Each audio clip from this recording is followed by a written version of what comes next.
Alors bonjour et bienvenue dans ce nouveau test. Tu as vu, j'en ai profité pour vous mettre une nouvelle signalisation qui est mise à jour cette année. Voilà, donc tu auras un nouveau test avec un nouveau panneau. Allez, c'est parti. Question 1. La distance de freinage varie en fonction de la vitesse du véhicule. Réponse A. Du temps de réaction. Réponse B. De l'état de la route. Réponse C.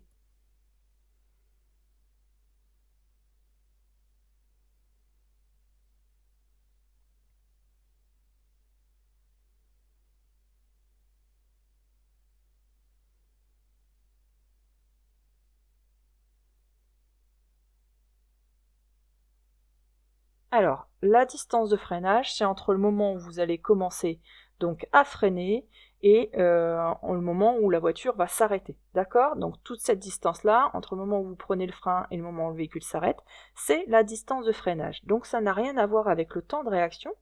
Lui, le temps de réaction, c'est entre le moment où vous avez vu le danger, par exemple, et le moment où vous allez commencer à freiner. Donc la distance de freinage, elle va évoluer en fonction évidemment de la vitesse de votre voiture.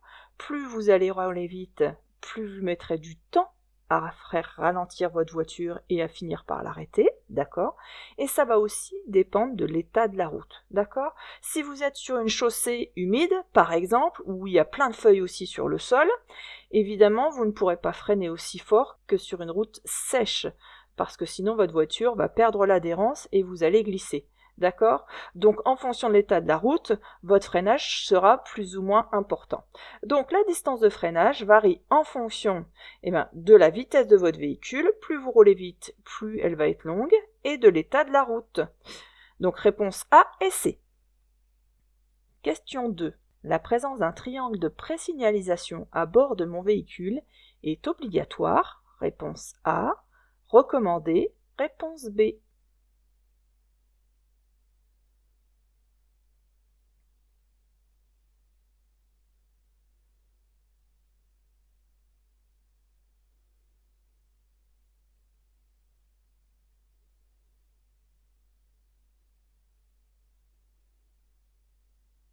Alors au niveau sécurité, quand vous êtes en panne ou que vous avez un accident, il y a deux choses d'obligatoires.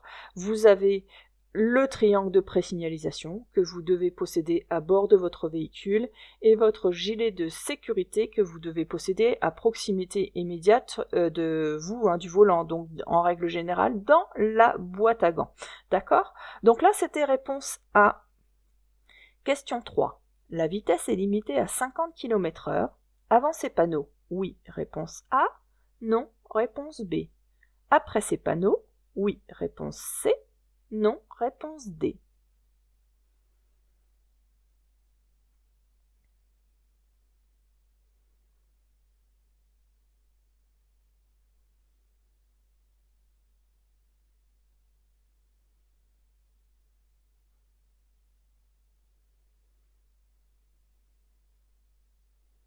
Alors ici, pour répondre à la question, il y a deux panneaux qui sont importants.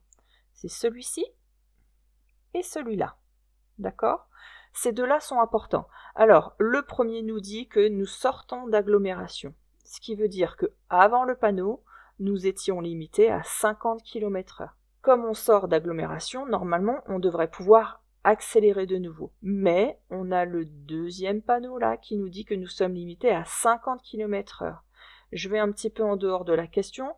Les 50 km/h seront jusqu'à la prochaine intersection. Ou alors jusqu'au panneau fin de 50. D'accord?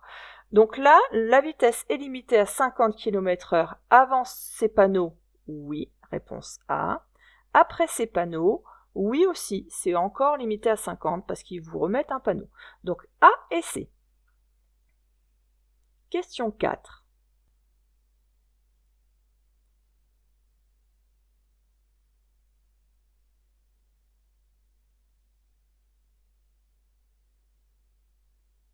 Je peux dépasser ce cycliste en franchissant la ligne continue. Vrai, réponse A. Faux, réponse B.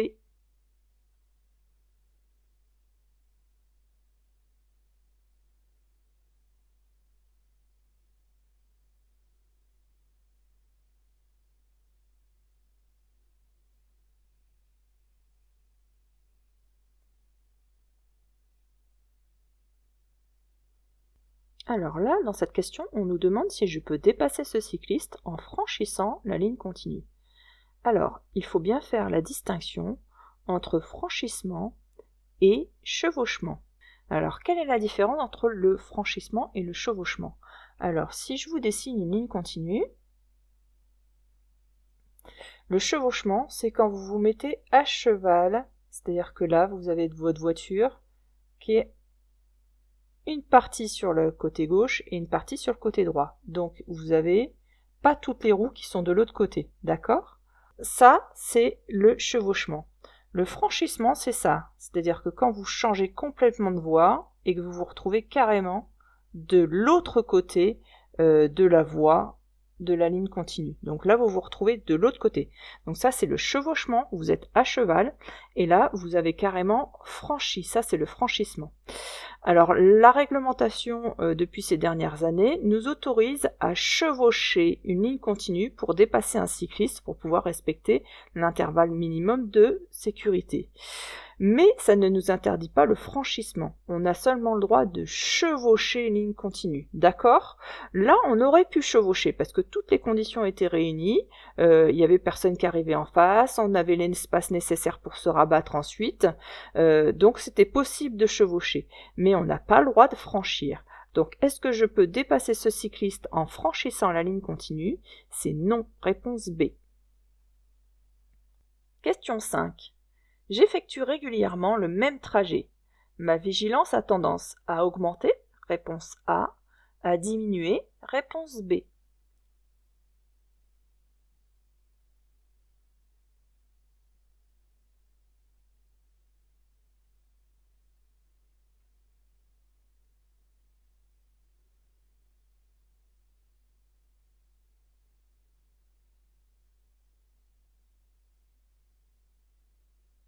Alors c'est vrai que quand on fait régulièrement les mêmes trajets, eh bien, la vigilance, l'attention a tendance à diminuer.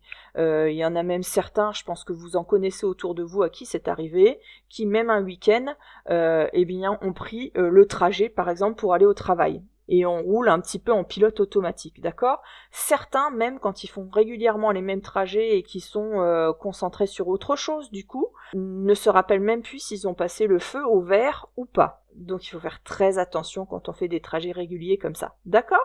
Donc c'était réponse B, la vigilance a tendance à diminuer. Question 6. Pour plus de confort, je peux enlever l'appui-tête de mon siège avant de conduire. Oui, réponse A. Non, réponse B.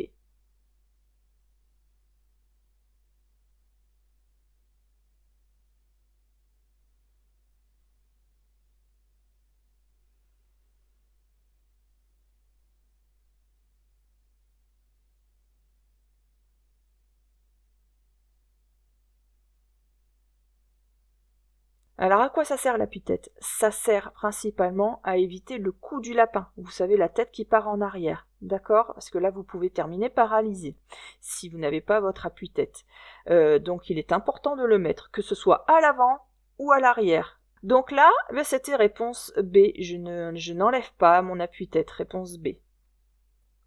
Question 7. En cas de freinage d'urgence, l'ABS agira sur la voiture. Réponse A. Sur la remorque. Réponse B. Sur la voiture et la remorque. Réponse C.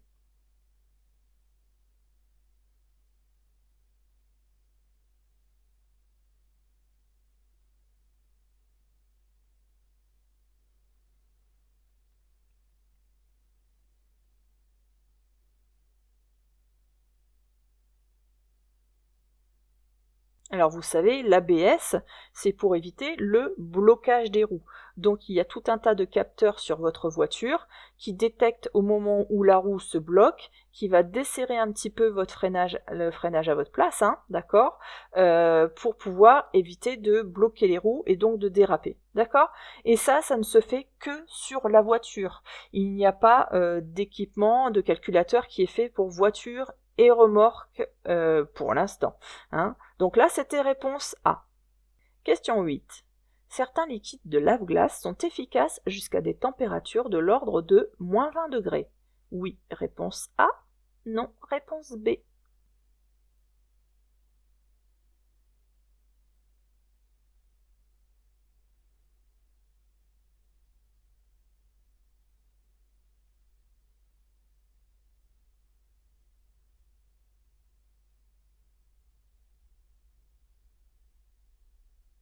c'est vrai. Lorsque vous achetez un liquide lave-glace, il faut bien regarder, il y a du liquide lave-glace pour été et du liquide lave-glace pour hiver.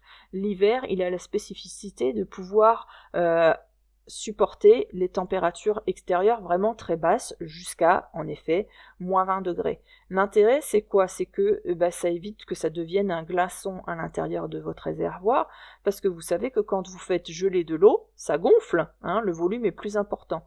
Et c'est comme ça que vous allez perforer, fendre carrément votre réservoir de liquide lave-glace. Et là, vous aurez une fuite de liquide, et puis vous n'aurez plus de liquide lave-glace. Et puis il faudra racheter un réservoir en plus de ça. Donc ça va vous coûter cher. Donc il est important, en fonction de vos régions, de bien acheter le bon liquide de lave-glace. D'accord? Donc là, c'était réponse A, oui. Question 9. Écouter de la musique à un niveau sonore très élevé peut perturber ma vigilance au volant. Oui, réponse A. Non, réponse B.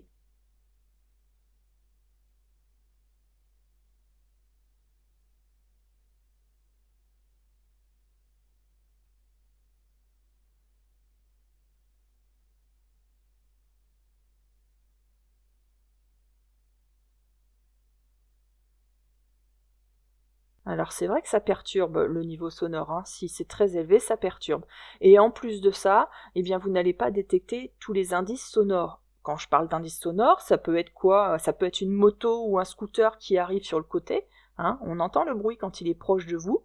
Ça peut être aussi une sirène d'un véhicule d'intervention qui passe en urgence et qu'il faudra peut-être laisser passer. Si vous avez le niveau sonore qui est trop élevé de votre musique, vous n'entendrez pas tout ça. D'accord? Donc réponse A. Question 10. Je dépasse. Oui, réponse A. Non, réponse B.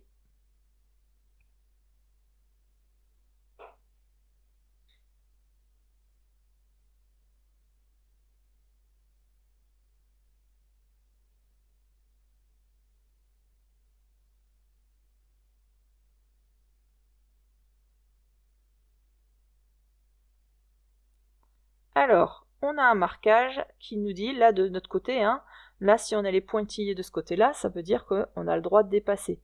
À ne pas confondre avec ce marquage-là. D'accord? La ligne continue d'un côté et les pointillés de l'autre.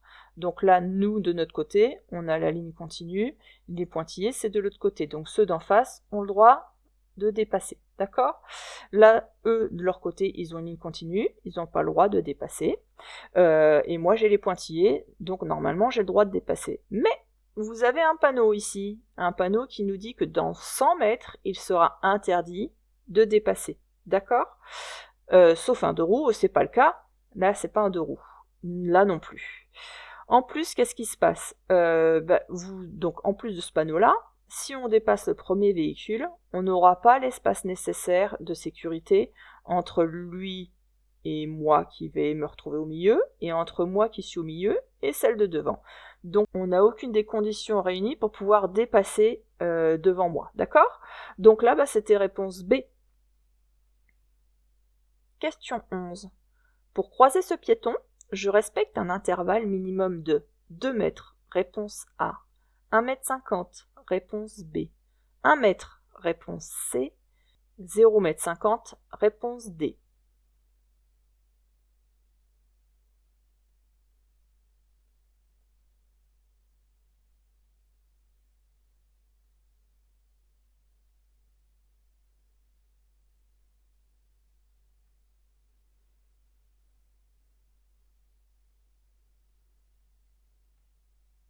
Alors, je vous rappelle la règle, quand on est en agglomération, l'écart doit être au minimum de 1 mètre, et quand nous sommes hors agglomération, comme ici, hein, quand on observe là, c'est bien hors agglomération, et quand nous sommes hors agglomération, c'est 1,50 m, d'accord?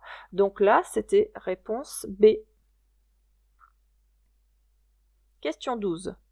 Une remorque doit posséder sa propre plaque d'immatriculation à partir d'un PTAC supérieur à 750 kg, réponse A, 500 kg, réponse B.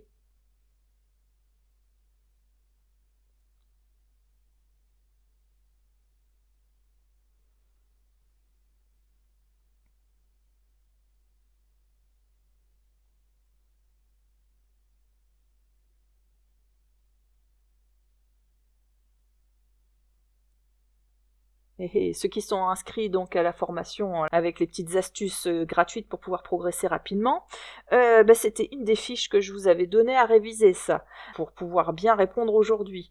Donc on va voir ça. Une remorque doit posséder sa carte grise à partir d'un PTAC. Donc le PTAC, ça veut dire poids total autorisé en charge, d'accord? Ça, c'est à apprendre par cœur. PTAC, poids total autorisé en charge, qui est supérieur à 500 kg. Ça, si vous ne le savez pas, vous vous refaites une petite fiche comme je vous explique dans la formation, et puis vous la révisez un petit peu tous les jours. C'est indispensable à savoir, d'accord? Quand c'est supérieur à 500 kg, la remorque doit posséder sa propre plaque d'immatriculation. Alors, réponse B, 500 kg. Question 13. De nuit, le facteur alcool est présent dans près d'un accident mortel sur 2. Oui, réponse A. Non, réponse B.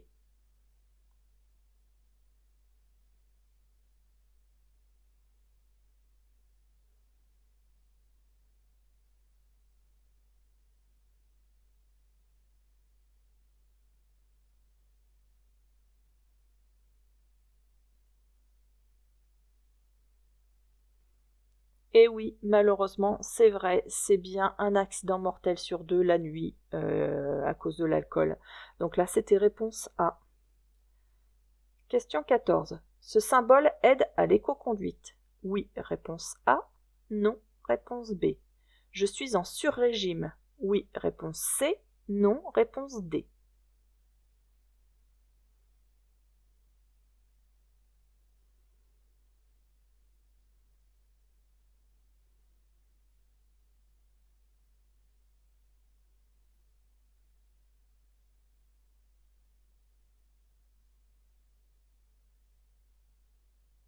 Alors ce voyant là que vous voyez, ce symbole là, il nous conseille pour changer de vitesse au meilleur moment pour consommer le moins possible. D'accord? Donc c'est bien une aide à l'éco-conduite. D'accord? En fait, il nous indique quand nous sommes soit en sur-régime, soit en sous-régime. Alors quand la flèche elle est vers le bas, ça veut dire que je dois diminuer ma vitesse. Ça veut dire que il faut apprendre le terme, donc je vous le redis, je dois rétrograder. Donc par exemple, j'étais en 4e, je dois repasser en 3e. D'accord? Alors pourquoi? Parce que ici, c'est parce que je suis en côte et que ma voiture elle a plus de difficulté à monter la côte en 4e par exemple qu'en 3e, parce qu'en 3e elle a plus de puissance. Donc là, je vais vite me retrouver, si je rétrograde pas, je vais vite me retrouver en sous-régime. D'accord? À ne pas confondre avec l'autre symbole, vous avez vu, c'est la même chose quasiment à l'inverse, hein, où là c'est quand on est en sur-régime, ça veut dire que là le moteur il hurle, on le fait monter dans les tours. Dans ce cas-là, je dois passer la vitesse supérieure, celle du dessus. D'accord? Donc là, c'était est-ce que ce symbole aide à l'éco-conduite? Oui, réponse A. Est-ce que je suis en sur-régime? Non, réponse D, c'est en sous-régime que je suis. Je dois diminuer ma vitesse, donc rétrograder ma vitesse. Donc c'était A et D. Question 15. Je circule à 50 km/h. Changer de voie le temps de dépasser est autorisé. Réponse A. Interdit. Réponse B.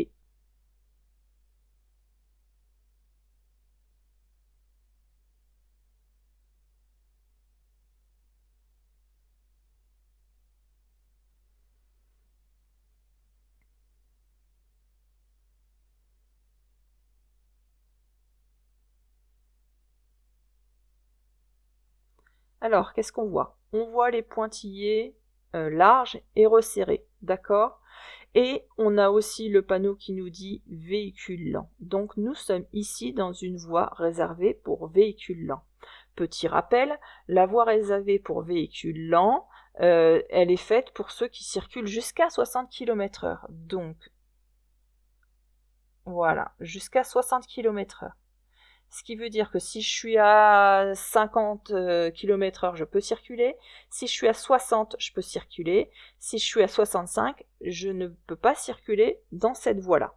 Alors, même si je circule en dessous de cette limitation de vitesse, parce qu'on me dit que je circule à 50 km/h, eh bien, j'ai quand même le droit de sortir le temps de faire un dépassement, juste le temps d'effectuer un dépassement, d'accord? Ensuite, je dois revenir tout de suite dans ma voie réservée.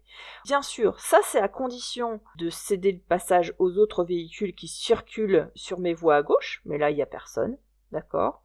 Je ne dois pas les obliger à changer de voie pour moi m'écarter ensuite, d'accord? Je ne dois pas les gêner dans leur circulation, je ne dois pas les faire ralentir, ok? Et ensuite, si je circule toujours à 60 ou moins de 60 km/h, eh bien je dois revenir dans ma voie pour véhicule lent. Donc là, c'était réponse A.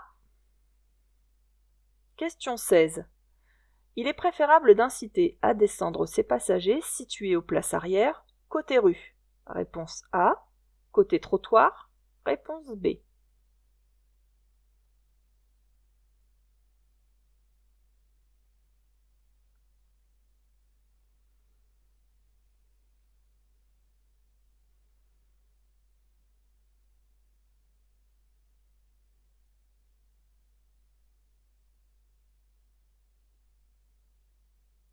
Alors, il est toujours conseillé de faire descendre les gens du côté trottoir pour éviter tout risque d'accident ou de faire ralentir la circulation ou de leur faire un coup de volant et qui pourrait heurter le véhicule d'à côté. Bref, c'est une prise de risque toujours de descendre du côté de la route, d'accord? Donc dès qu'on a la possibilité, c'est côté trottoir. Mais côté trottoir, ça ne veut pas dire non plus que c'est pas dangereux non plus. Il faut aussi faire attention. Vous pouvez très bien avoir par exemple un enfant qui est à vélo, il a le droit, lui, de circuler sur le trottoir, d'accord? Eh bien, vous pourriez ouvrir la portière pile au moment où il passe. Donc, ça peut être dangereux. Donc là, c'était réponse B. Question 17. En circulant à 130 km/h, je parcours chaque seconde environ 19 mètres, réponse A, 29 mètres, réponse B, 39 mètres, réponse C, 49 mètres, réponse D.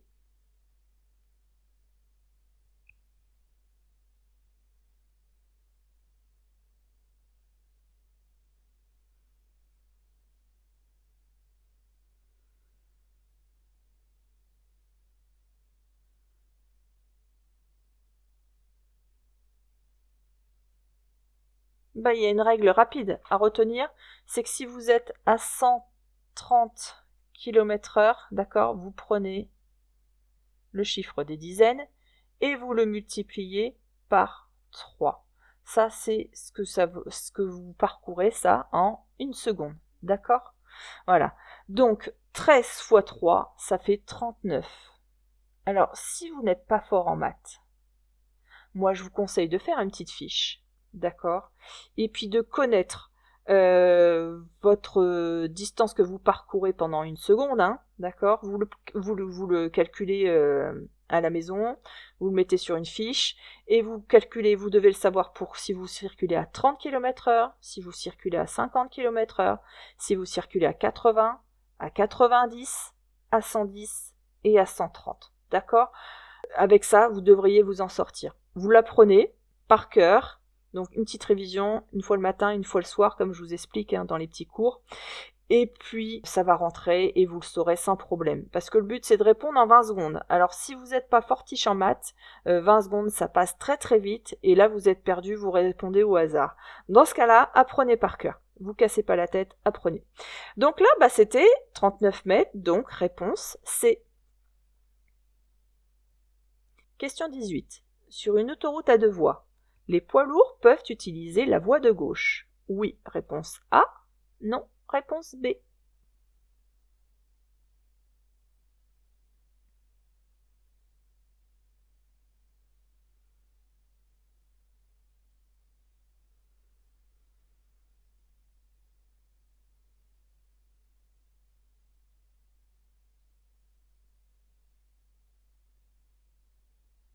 Alors, cette interdiction, elle n'est que pour si vous avez 3 voies. Dans le test précédent, j'en parlais, donc là c'était une petite révision, justement, j'avais profité, je vous en ai remis une autre, pour voir si c'était bien acquis pour vous, d'accord? Donc c'est à partir de 3 voies que vous avez l'interdiction pour les poids lourds et les véhicules de plus de 7 mètres de long. Donc quand je dis véhicule, ça veut dire l'ensemble de véhicules, ça peut être un véhicule devant avec sa remorque, d'accord? Donc pour ce cas-là, plus de 3 tonnes 5 et plus de 7 mètres de long, vous n'avez pas le droit d'utiliser la troisième voie et plus, d'accord, seulement les 2 premières, mais c'est quand il y a au moins 3 voies, d'accord. Donc là, les poids lourds peuvent utiliser la voie de gauche. Donc oui, réponse A. Question 19. Un airbag se déclenche automatiquement en cas de choc violent. Oui, réponse A. Non, réponse B.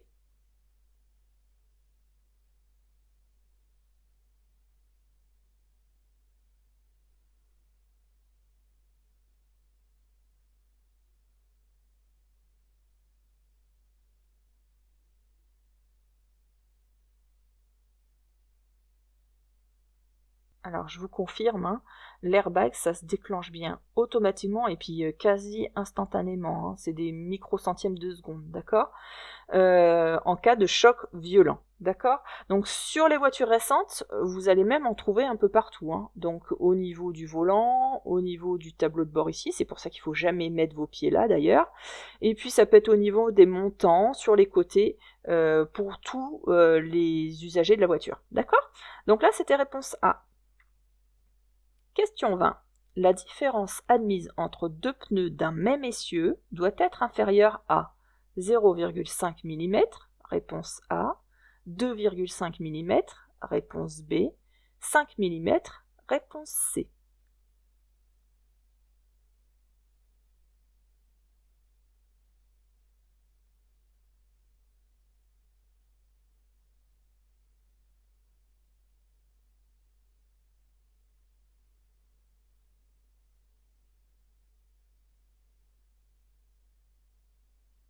Donc je me souviens, cette question-là, on l'a aussi révisée ensemble, je vous ai fait un petit tuto là-dessus. Alors allons voir ça. Alors un essieu, c'est quoi? Vous avez une voiture, et puis vous avez l'ensemble des roues avant, le train avant, et le train arrière, avec les roues là, hein, qui sont là, d'accord? Là, c'est les roues de devant et les roues de derrière. Eh bien, entre ces deux-là, il ne doit pas y avoir plus de 5 mm. Entre ces deux-là, il ne doit pas y avoir plus de 5 mm de différence d'usure. D'accord? Donc là, c'était réponse C. Question 21. L'utilisation intempestive et inopportune de l'avertisseur sonore est sanctionnée par une amende forfaitaire. Oui, réponse A. Non, réponse B. Par un retrait de points. Oui, réponse C. Non, réponse D.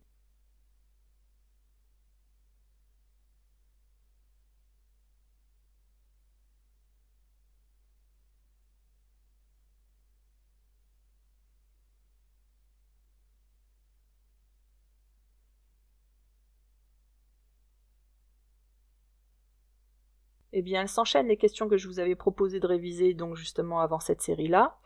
Donc pour ceux qui ne sont pas encore inscrits et qui sont intéressés, concernant votre progression au niveau du code de la route, si tu as des difficultés de progression, tu trouves que tu fais trop de fautes, tu doutes de trop parce que tu manques de confiance en toi, ou que tu refais trop souvent les mêmes erreurs, je t'ai fait une formation gratuite, hein, c'est pour vous, pour un petit plus, en plus des formations YouTube que je vous propose. Je vous ai fait une petite formation gratuite où je vous donne des conseils pour savoir comment bien progresser et éviter de passer une centaine d'heures de séries d'entraînement de code de la route pour rien. L'objectif, c'est de travailler vraiment ce dont vous avez besoin de travailler, de pouvoir cibler votre travail, et je vous apporte par la même occasion une petite méthode de travail pour pouvoir retenir tout ce qu'il y a à retenir. Voilà, alors n'hésitez pas à profiter de cette formation, je vous la montre un petit peu, vous voyez, il y a des petites vidéos avec des documents imprimés, avec des explications en dessous, et puis après j'ai plein d'autres petites vidéos où je vous explique comment faire, voilà. Donc n'hésitez pas à aller dessus, c'est gratuit, c'est pour vous, il y a juste à vous inscrire et je vous envoie la formation gratuitement. Alors concernant cette question, l'utilisation intempestive et inopportune, ça veut dire quoi? Ça veut dire quand on exagère trop en klaxonnant trop fréquemment et trop longtemps, d'accord? Et inopportune, ça veut dire que c'est pas forcément au moment où c'est important de le faire. Par exemple, si je le fais en agglomération, je n'ai pas le droit de klaxonner en agglomération, sauf en cas de danger immédiat. Si c'est pas un danger immédiat, eh bien c'est une utilisation inopportune. Si je klaxonne dans un bouchon, ça aussi, c'est sanctionné, d'accord? Alors c'est sanctionné par quoi? C'est sanctionné par une amende forfaitaire, c'est une contravention de 2e classe, mais par contre, il n'y a pas de perte de points. Donc là, c'était réponse A et D. Question 22. J'augmente l'intervalle de sécurité si je circule à 50 km/h. Oui, réponse A. Non, réponse B. À 30 km/h. Oui, réponse C. Non, réponse D.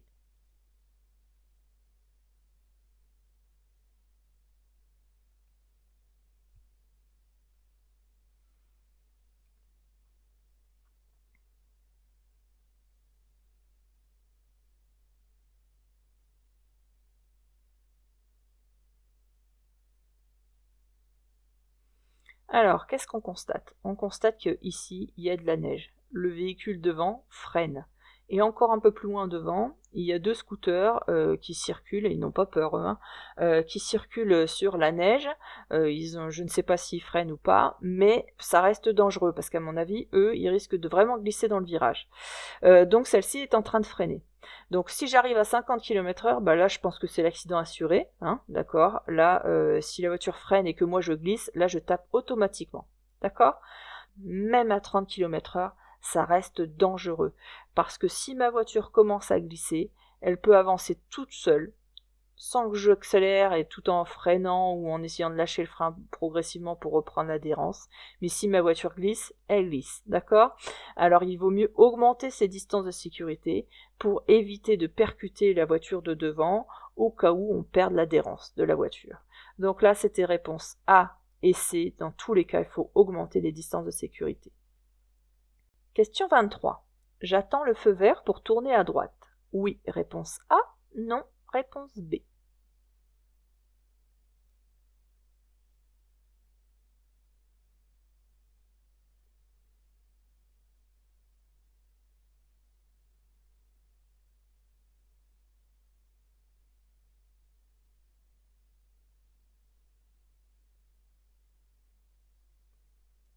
Alors, qu'est-ce qu'on peut voir sur cette photo?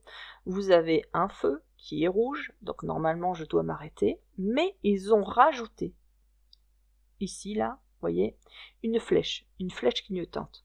Donc quand vous avez une flèche qui est supplémentaire, comme ça, une flèche clignotante supplémentaire au feu, donc qui a été ajoutée au feu, d'accord? Eh bien, dans ce cas-là, vous avez le droit de passer à condition de suivre cette direction indiquée. Donc là, si je veux tourner à droite, comme c'est le cas, c'est ce qu'on me dit, je peux dans ce cas-là, puisque la flèche est clignotante pour aller à droite, je peux dans ce cas-là passer. Par contre, attention, cette flèche-là, et ça retenez bien, elle ne nous donne pas la priorité par rapport aux autres véhicules. Donc s'il y en a un qui arrive de là, par exemple, et qui arrive sur cette route-là, moi, quand j'arrive là, je devrais le laisser passer, parce que je ne serai pas prioritaire. D'accord? S'il y a un piéton aussi qui veut traverser, je dois le laisser passer. Je ne serai pas prioritaire. D'accord? Donc là, est-ce que j'attends le feu vert pour tourner à droite? Non. Réponse B. Question 24. Dans cette situation, il est préférable de klaxonner pour que le piéton monte sur le trottoir. Réponse A. D'essayer de changer de voie. Réponse B.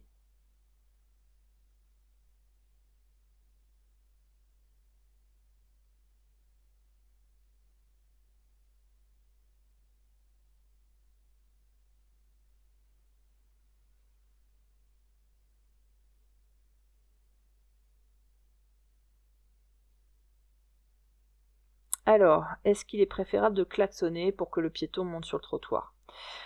Si on regarde bien ici, là, il n'y a pas de trottoir en fait. À mon avis, avant, il y avait certainement une invitation, avant ces travaux-là, il y avait certainement une invitation à changer de trottoir, d'accord? Parce que les piétons ne devaient pas avoir le droit certainement de circuler ici. C'est à 100% sûr. Malgré tout, il est là. Alors si je klaxonne, il ne peut pas serrer sur le bord, hein, il risque de retomber sur la route, donc ça serait super dangereux de passer à ce moment-là, hein, s'il est sur le bord, parce que s'il tombe, je l'écrase. Donc la meilleure chose à faire ici, c'est d'essayer de changer de voie. D'accord?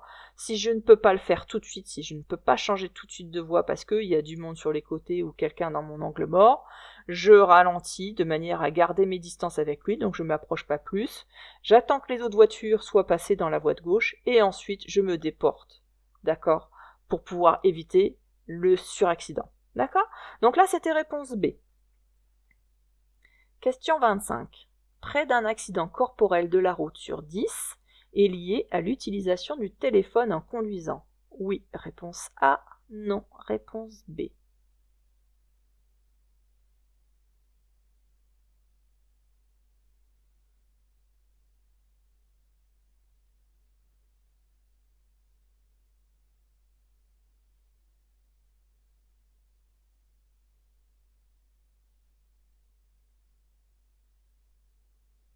Alors, pourquoi c'est dangereux d'utiliser le téléphone en conduisant? Ça réduit votre attention, d'accord?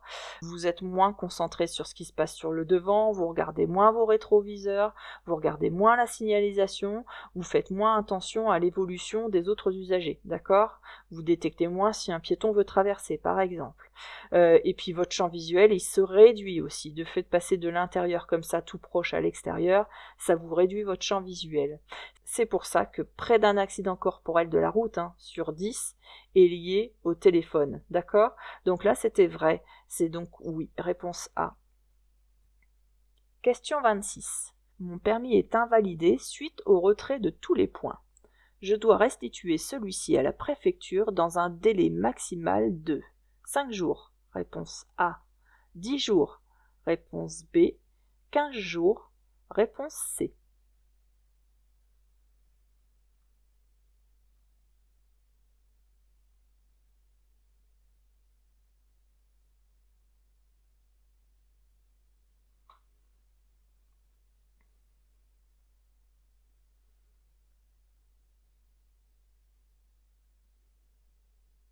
Alors, si vous avez perdu tous vos points, vous allez recevoir une lettre recommandée en accusé-réception. D'accord? Cette lettre va vous récapituler tous les retraits de points que vous avez eus. D'accord? Ce qui font qu'au final, vous êtes tombé à 0. Et ça vous informe que votre permis est invalidé. Donc, il n'est plus valable, vous n'avez plus de permis. Dans ce cas-là, vous devez restituer votre permis de conduire à la préfecture de votre département dans les 10 jours suivant la réception de la lettre recommandée. D'accord? Et à savoir par cœur aussi, donc là c'est réponse B. Question 27. Des objets posés sur la plage arrière affectent la visibilité. Oui, réponse A. Non, réponse B. Peuvent devenir des projectiles. Oui, réponse C. Non, réponse D.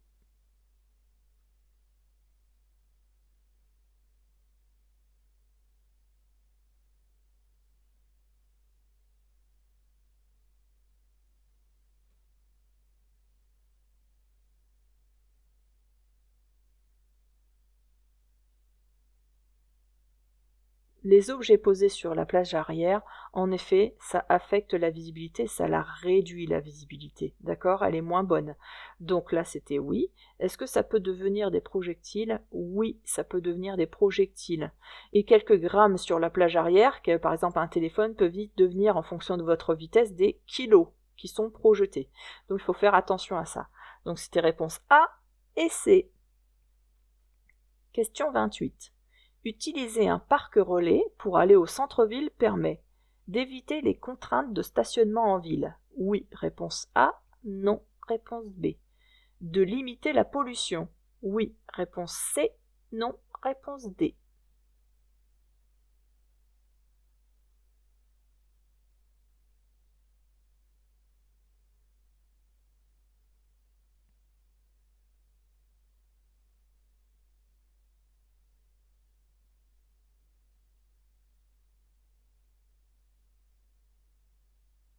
Alors, un parking relais, possède beaucoup de place, d'accord? Ça permet d'accueillir beaucoup de monde. Donc vous n'avez pas à chercher pendant des heures un stationnement, d'accord? Et donc c'est facile de s'y garer. Donc ça évite de chercher la place en ville, c'est quand même pas négligeable. Donc là, ça permet d'éviter les contraintes de stationnement en ville, oui, d'accord? Est-ce que ça limite la pollution? Oui aussi. Pourquoi? Parce que une fois que vous êtes garé dans ce parking-là relais, vous allez prendre un transport en commun. Soit ce sera un bus, soit ça sera le métro, mais il y aura un transport en commun de proposé. Et donc on sait bien que les transports en commun provoquent moins de pollution, d'accord, que si on prenait chacun notre voiture. Donc là, c'était réponse A et C. La distance minimale de sécurité dépend directement de la vitesse. Oui, réponse A. Non, réponse B.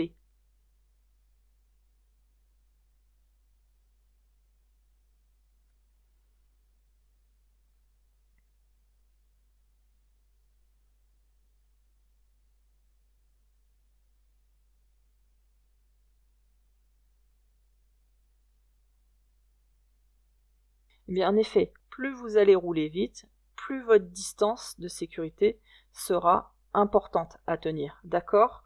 Pourquoi? Parce que par exemple, à 130 km/h, vous allez parcourir beaucoup plus de distance que si vous roulez à 80 km/h, d'accord? Donc la distance, elle, minimale, dépendra aussi de la vitesse. Donc là, c'était réponse A. Question 30. À l'avant d'une voiture, les feux de brouillard sont obligatoires. Oui, réponse A. Non, réponse B.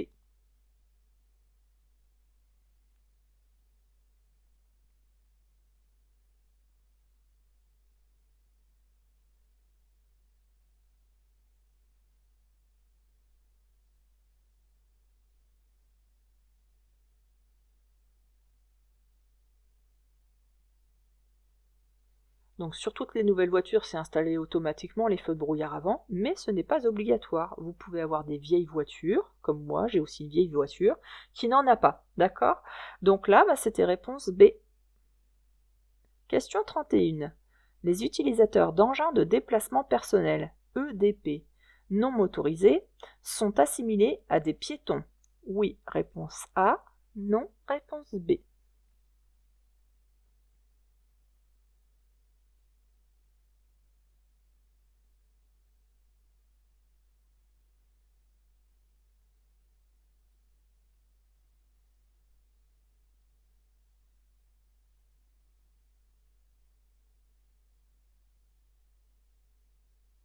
Donc à connaître, EDP c'est engin de déplacement personnel. Il y a plusieurs catégories dans les EDP. Il y a les engins qui sont non motorisés. Ça veut dire que c'est poussé par la force musculaire, donc la force de la personne. Donc ça peut être un skateboard, une trottinette, mais sans moteur, hein, d'accord? Et puis des rollers, par exemple. Ceux-là, ils sont considérés comme des piétons, donc ils peuvent utiliser les trottoirs. Ensuite, vous avez les engins motorisés, qui eux sont propulsés soit par un moteur électrique, soit par un petit moteur thermique, comme les gyropodes, les monoroues, les overboards, les trottinettes électriques. D'accord? Ceux-là sont autorisés qu'à partir de 12 ans, les engins motorisés. Et ils ont grosso modo les mêmes règles que les cyclistes, mais avec quelques différences. En agglomération pour cela, ils ont l'obligation de circuler sur les pistes ou les bandes cyclables. D'accord?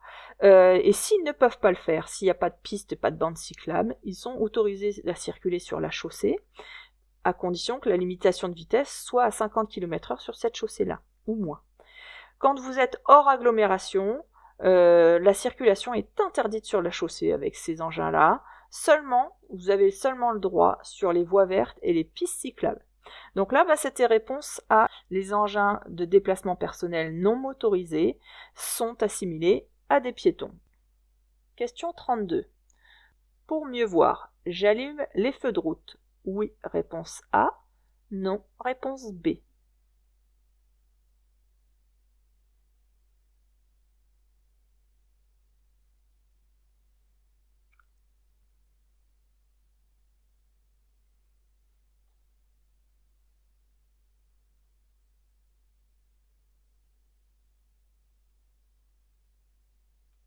Pour pour simplifier, on n'allume jamais les feux de route de jour, hein, d'accord? Alors quelles que soient les conditions. Et là, en plus de ça, ça n'apporte rien de les allumer, et ça peut être même pire. Pourquoi? Parce que le brouillard, il a tendance à renvoyer la lumière, c'est un peu un effet de réflecteur, d'accord? Et donc ça risque de nous éblouir nous-mêmes en mettant les feux de brouillard. Donc il faut surtout pas les mettre par temps de brouillard. Donc là, pour mieux voir, est-ce que j'allume les feux de route? Non. Réponse B. Question 33. La somnolence au volant peut être due à un manque de sommeil. Réponse A. À la prise de certains médicaments. Réponse B. À l'absence de pause sur long trajet. Réponse C. À une discussion avec un passager. Réponse D.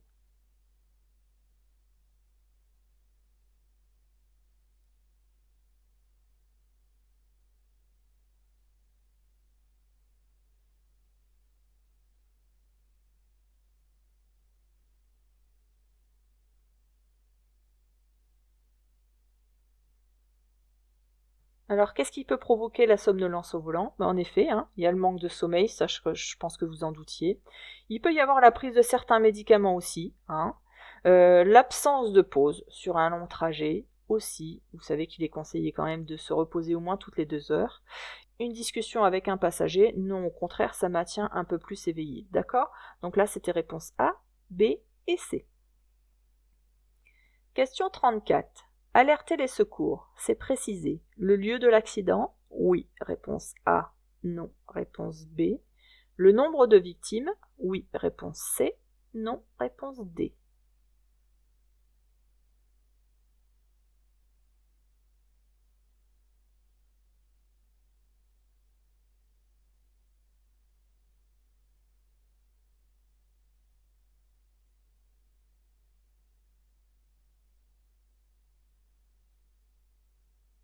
Il est bien en effet de préciser le lieu de l'accident, si c'est une nationale ou une départementale, s'il y a plusieurs voies ou pas, par exemple, le sens de circulation aussi peut être important.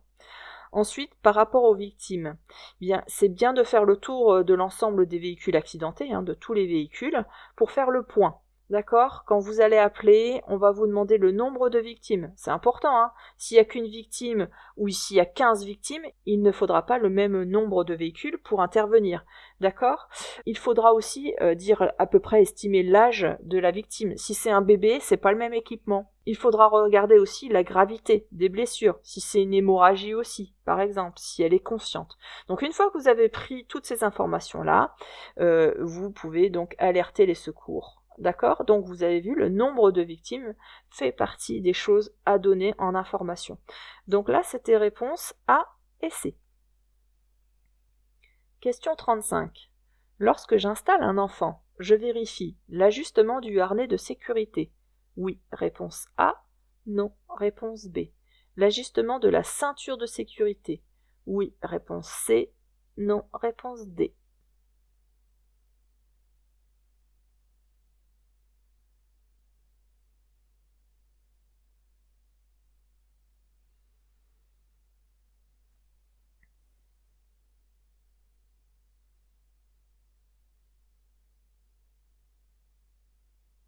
Alors en effet, il faut bien vérifier si le harnais, ce qui tient là, de sécurité, est bien fixé, et si la ceinture de sécurité est bien ajustée aussi. D'accord? Il faut vérifier les deux. Donc là, c'est réponse A et C. Question 36. Cette signalisation impose de mettre les chaînes à neige. Oui, réponse A. Non, réponse B. D'être équipé de pneus neige sur les 2 roues motrices. Oui, réponse C. Non, réponse D.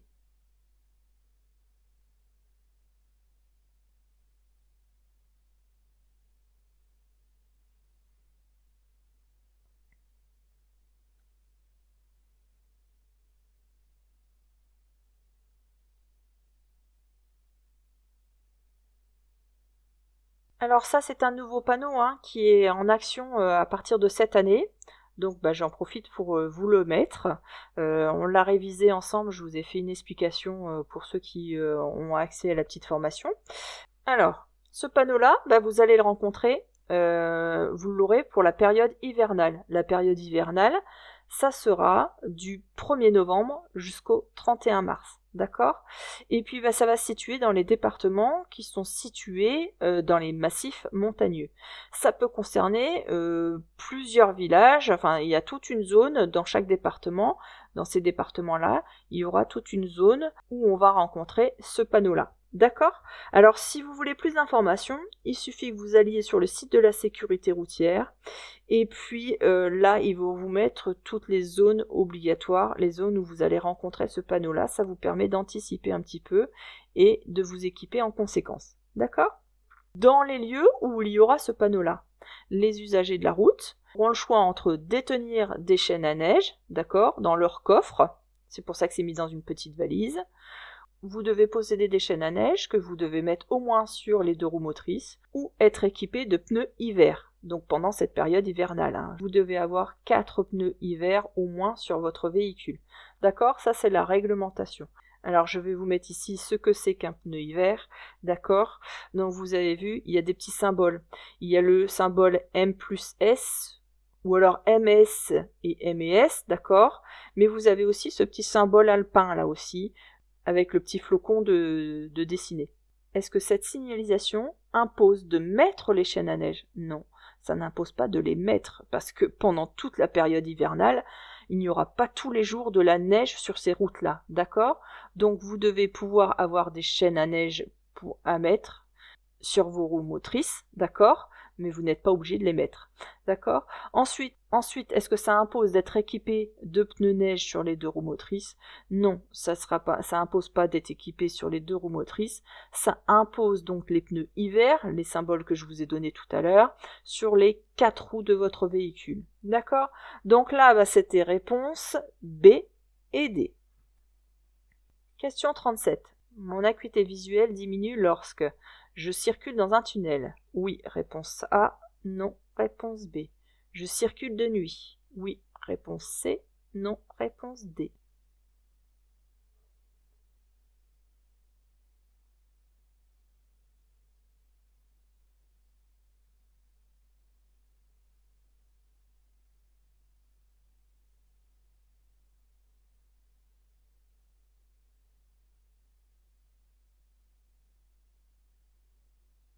Alors, qu'est-ce que c'est que l'acuité visuelle? C'est la capacité à discerner un petit objet qui est situé le plus loin possible, d'accord? Cette acuité visuelle, elle va varier en fonction de différents facteurs. En conditions de vision nocturne, lorsqu'il fait nuit ou lorsque la luminosité elle est faible, comme dans un tunnel par exemple, l'acuité visuelle elle chute, d'accord? Elle est vraiment moins bonne parce qu'il y a votre rétine qui se réduit, d'accord? Et c'est la même chose quand vous circulez de nuit. Donc là, je circule dans un tunnel, en effet ça diminue l'acuité visuelle, réponse A. Je circule de nuit, ça diminue aussi l'acuité. Donc A et C. Question 38. Dans un bouchon à l'arrêt, il est préférable de couper le moteur. Oui, réponse A. Non, réponse B.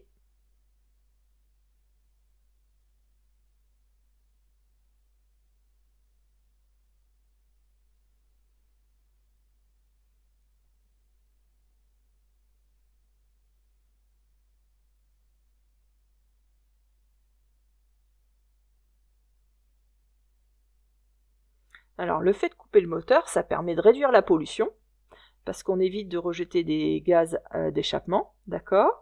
Ça permet de réduire le bruit dans la rue aussi, et ça permet de réduire la consommation, et donc de faire des économies. Pour vous donner une petite idée, un moteur à l'arrêt qui tourne au ralenti, ça consomme à peu près entre 0,5 et 1 litre à l'heure. Donc vous imaginez sur une année, ça peut être important. Donc c'était réponse A, il est préférable de couper le moteur. Question 39. Je coupe le moteur lors du remplissage du réservoir d'essence de mon véhicule. Oui, réponse A. Non, réponse B.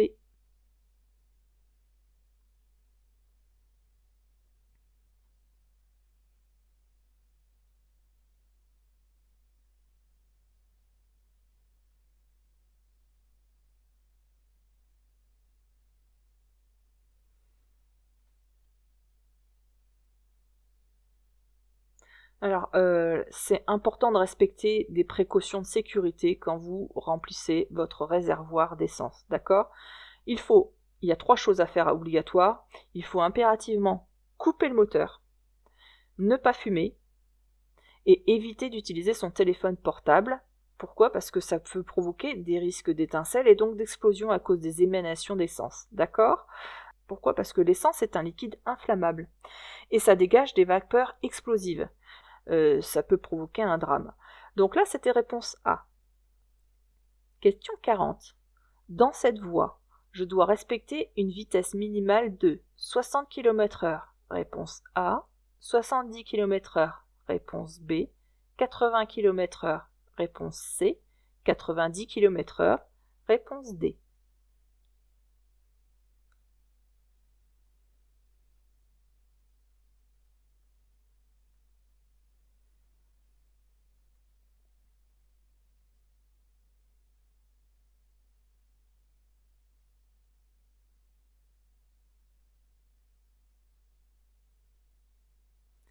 C'est une règle que vous devez absolument connaître. Sur la voie de gauche, la voie la plus à gauche, d'accord, d'une autoroute, vous devez respecter une vitesse minimale, donc au minimum, de 80 km/h. Évidemment, s'il y a des bouchons, vous ne pouvez pas la respecter, d'accord? Mais là, c'est plus considéré comme de la circulation. Mais voilà, vous devez rouler au minimum à 80 km/h. Donc là, c'était réponse C.